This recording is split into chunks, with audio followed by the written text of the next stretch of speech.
कांग्रेस नेता दिग्विजय सिंह ने अपनी पार्टी के विधायक का किया मुंह काला। दिग्विजय सिंह ने मध्य प्रदेश के भांडेर से विधायक फूल सिंह बरैया के मुंह पर पोती राजनीति की काली।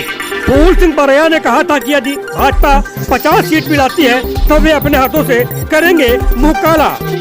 आज दिग्विजय सिंह ने फूल सिंह बरैया का किया मुंह काला, ईवीएम पर भी पोती काली। कांग्रेस विधायक फूल सिंह बरैया ने आज अपना मुंह काला करने के साथ ईवीएम में गड़बड़ी का आरोप लगाते हुए ईवीएम के फोटो पर भी कालिख पोता। विधानसभा चुनाव से पूर्व फूल सिंह बरैया ने दावा किया था कि यदि भाजपा इन चुनावों में 50 से ज्यादा सीट जीती तो वो अपना मुंह काला करवा लेंगे। भाजपा की मध्य प्रदेश में बम्पर जीत के बाद कांग्रेस विधायक फूल सिंह बरैया ने अपना मुंह काला करवा लिया। पहले उन्हें कांग्रेस नेता दिग्विजय सिंह ने काला टीका लगाया, फिर उनका मुंह काला हुआ। विधानसभा चुनाव से पूर्व फूल सिंह बरैया ने दावा किया था कि यदि भाजपा इन चुनावों में 50 से ज्यादा सीट जीती तो वो अपना मुंह काला करवा लेंगे। बरैया भोपाल में बड़ी संख्या में अपने समर्थकों के साथ रैली की शक्ल में राजभवन के लिए निकले। पुलिस ने रोशनपुरा चौराहे पर बैरिकेडिंग कर फूल सिंह बरैया व उनके समर्थकों को आगे बढ़ने से रोक दिया। बरैया का मुंह काला होने के बाद बरैया और पूर्व मुख्यमंत्री दिग्विजय सिंह ने ईवीएम के फोटो पर भी कालिख पोती। आइए देखते हैं क्या हुआ पूरा घटनाक्रम। उनको ताकत देता रहे और इसी प्रकार की लड़ाई वो लड़ेंगे और हम सब उनके साथ। बहुत बहुत धन्यवाद।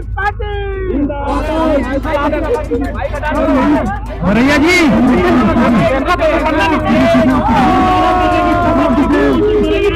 देखिए इस तरीके से लगातार सीधी कमाएंगे तो मुकाबला करेंगे। दिग्विजय सिंह है जो साथ में उनका मुकाबला करते हुए दिखाई दे रहे हैं। हालांकि दिग्विजय सिंह ने इसके पीछे करके ये दिया कि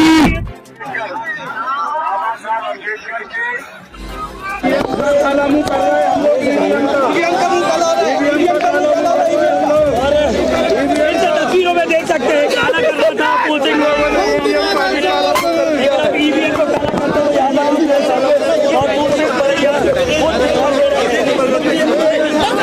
वो कहना चाहिए नेताओं को, वो काम करना भी चाहिए। कहने से काम नहीं चलता है, वो काम करना भी चाहिए, तभी देश आगे बढ़ेगा। नहीं देश आगे। इससे फायदा क्या होगा? इससे आपने जो किया इससे फायदा क्या लगता है कांग्रेस इससे को? फायदा होगा आगे आने वाले समय में सरकार बनेगी और देश अगर मास्टर हूँ तो मैं बात करूँ। टेक्नोलॉजी में आप मास्टर नहीं है। मैं भी मास्टर नहीं हूँ, लेकिन नहीं मास्टर नहीं है। मैं मास्टर हूँ। मैं आपको बता रहा हूँ। एक मैं पॉइंट बता रहा हूँ। तेलंगाना में जीत हुई है फूल सिंह जी को। मैं वही बता रहा हूँ कि कांग्रेस जैसी पार्टी से सरकार लूट रही हो तो कांग्रेस जैसी पार्टी से अगर कोई सरकार लूट रहा है तो इतना नादान नहीं है वो। ये सारी चीजें आपको कहने के लिए छोड़ दे। नहीं, मैं एक छोटा सा एग्जांपल दे रहा हूँ। 20,000 वोटों की एक स्लैब है। उन्होंने कांग्रेस 20,000 वोट अगर इधर के उधर हो जाए तो 100 सीटों पर फर्क पड़ जाता है और 20,000 वोट कांग्रेस के माइनस कर बीजेपी में चिपका दिए जाएं तो 100 सीटें चली जाएंगी और 100 सीटें अगर जाती हैं तो सरकार बदल जाती है। आपकी भी जीत आपने भी जीत हासिल की है। मैं 50,000 से जीत रहा था तो ईवीएम के 20,000 की स्लैब ने मुझे 30 पे पहुंचा दिया।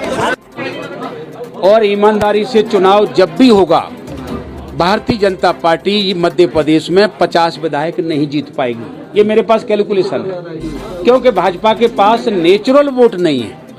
जी, मेरे पास कैलकुलेशन है इसका। मैं उस पर काम कर रहा था, लेकिन ईवीएम का जब घोटाला आया सामने तब सरकार को वो लूट ले गए। तब फिर मुझे ये कदम उठाना पड़ा। जो मैंने कहा था वो करूँगा। मैं दूसरे नेताओं की तरह नहीं हूँ कि कह देते हैं कि 15-15 लाख रुपए खाते में डालूंगा, कह देते हैं 2 करोड़ नौकरियां दूंगा, कह देते हैं काला धन वापस लाऊंगा, कह देते हैं कि नोटबंदी अगर गलत साबित हुई तो मुझे चौराहे पर फांसी पर लटका देना, कह देते हैं कि दलित को गोली मारने के पहले मुझे गोली मार दें। जब इसका उत्तर पूछा गया तो अमित शाह जी बोलते हैं ये तो चुनावी जुमला है। क्या इंसान का जीवन चुनावी जुमला है? क्या इंसान के जीवन के साथ खिलवाड़ नहीं है? ये खिलवाड़ कर रहे हैं। और मैं आपसे कहना चाह रहा हूँ कि फूल सिंह बरैया आज कैलकुलेशन आपको बता रहा है कि बैलेट पेपर का मामला है। पोस्टल बैलेट्स में 230 विधानसभा सीटों में 199 कांग्रेस जीती है, 31 पर बीजेपी जीती है। तो मैं आपसे कहना चाहता हूं, मैंने तो 50 का ही प्रतिज्ञा की थी, ये तो 31 पर जीत रही है। और बैलेट पेपर से इलेक्शन हो जाए तो 200 सीटें कांग्रेस लेकर के सरकार बना ले। तो आप ईवीएम के खिलाफ संघर्ष करते रहेंगे? ईवीएम का रिजल्ट है 163 बीजेपी और 66 कांग्रेस, ये ईवीएम का रिजल्ट है। और बैलेट पेपर का रिजल्ट कौन सा है? 199 31। तो मेरा कहने का तात्पर्य है कि अब हम ईवीएम की विदा करेंगे, इसकी हमारी लड़ाई है। और देश अगर बचाना है, संविधान बचाना है और लोकतंत्र बचाना है तो काला मुंह करना तो हमारे लिए छोटी बात है, लहू बहा करके लाल मुंह भी करने को हम तैयार हैं। क्रांतिवीर लेखनी न्यूज से अनिल विश्वकर्मा की रिपोर्ट।